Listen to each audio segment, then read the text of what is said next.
These are the recently installed Rinehart MotoPro45 slip-ons. They were very easy to put on.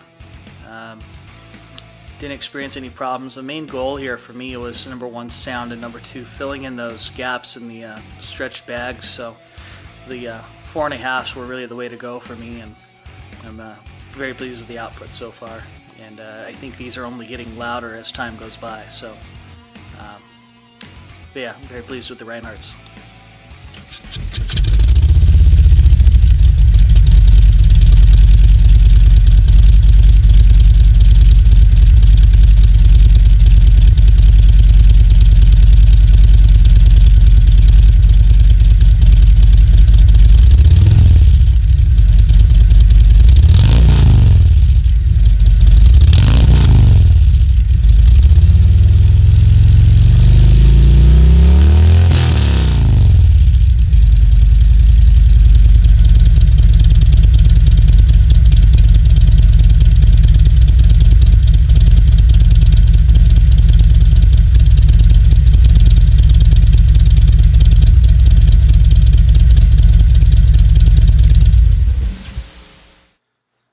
Alright, so along with the Rinehart slip-ons, we've installed the Screamin Eagle Harley-Davidson high flow air cleaner here.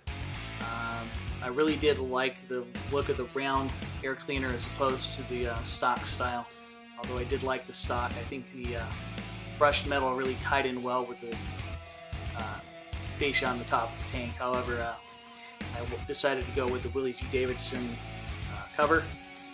We not only did it on the air cleaner, but we've also done it down on the timing cover. See there? Zoom in for you. Okay, so, anyways, as part of the stage 1 upgrade, of course, you with air and exhaust, we know that there's going to be timing issues as far as spark, how much gas and how much air is getting into the engine. So along with that, we've installed the Screamin Eagle Pro Street Tuner. My goal for the Screamin Eagle parts was to help maintain my warranty with Harley-Davidson. There's a two-year warranty that could evaporate the second take the bike in for any kind of engine issues.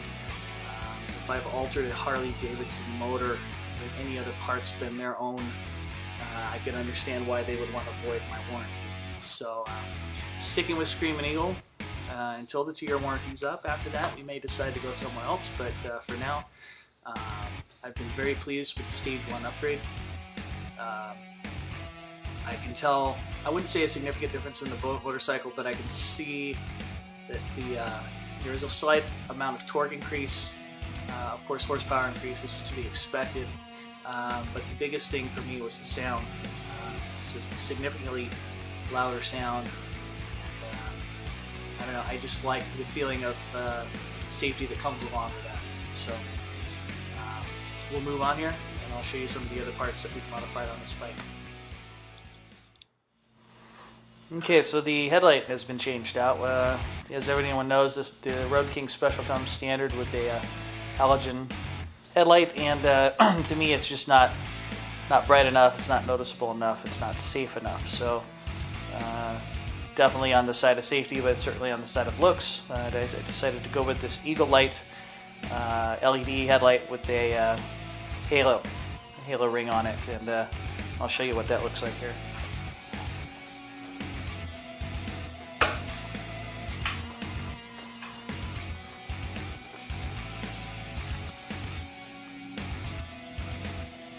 So I'm not sure if the camera is going to pick that up well enough or not, but you can see the halo effect. So this is just a halo that's running during daytime. The low beam is what you see here, and of course high beam. I'll turn that on for you as well to get you a good idea of how that looks.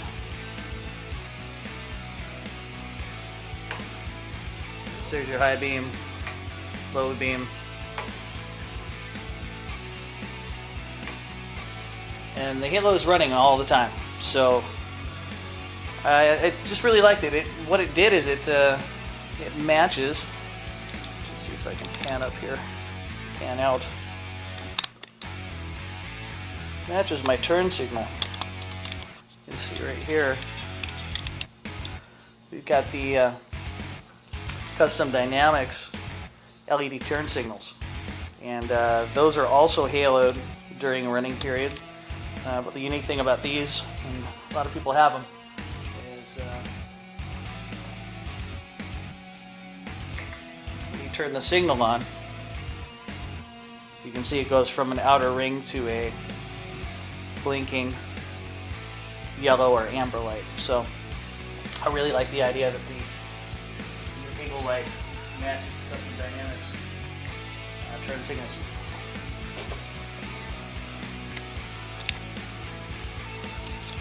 So I'll get you another tight shot of the Eagle light there. Beautiful looking light. Very good quality too, from what I can tell so far. Nothing bad to say about it. And the best thing is, I think I probably saved about $400 by going with this. The Harley-Davidson Daymaker, as we all know, is extremely overpriced. I'm sure it's a superior product as far as its quality, but I just can't justify paying $550 for a single headlight. It's ridiculous. So, Harley, I know you've listened to this enough, but we can't possibly pay these prices for your headlights, so we're finding alternatives out there. So we also got the Custom Dynamics taillights installed here too with the smoke lens. I'll turn the bike on here and show you how those look. Both just sitting and with the brake light on.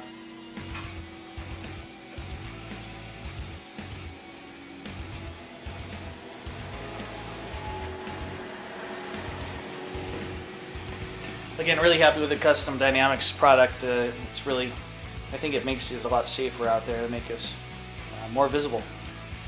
And I never really feel that any camera has done these lights justice. So trust me when I say it, these are really, really bright to the eyes, especially at nighttime. So there you go. All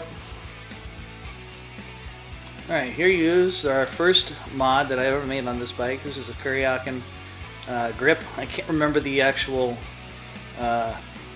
item name on that one, but I was really pleased with the look of it. I think it went well with the Road King Special look of blacking out the bike. They're super comfortable, super easy to put on, and then, again, really pleased with the outcome of these grips. So this modification I just made today.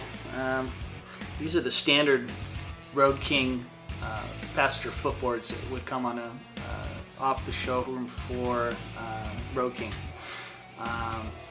What came with the Road King Special originally was just foot pegs, and my wife, God bless her, has been trying to be comfortable as much as she can on the pegs. However, it was just getting to be too uncomfortable for her over long periods of time on riding. So for now, we've just opted for the standard Road King footboard. I think it doesn't necessarily take away from the bike, although I do want something a little bit more custom looking later on. So for the time being, this is going to work out for her comfort level.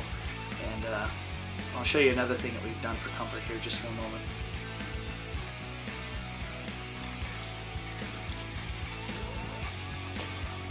Alright, this is the Harley-Davidson Hammock touring seat. This was a seat that we were able to actually demo before we bought it.